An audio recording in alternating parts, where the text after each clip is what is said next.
The Russians developed hypersonic missiles in 2018.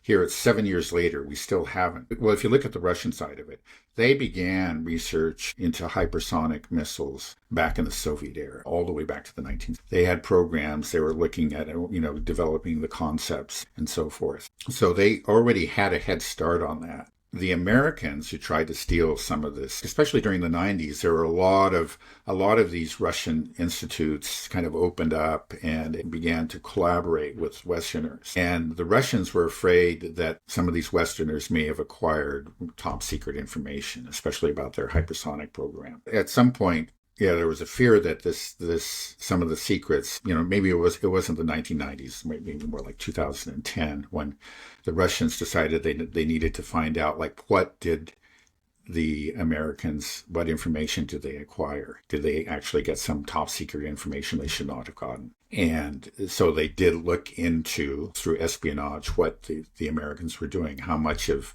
their own information they got. That's what Trump is seizing on. Say, well, they spied on us. But even if the Russians did just steal it, it just shows the superiority on that side. 2018, they already had them, and we're building them.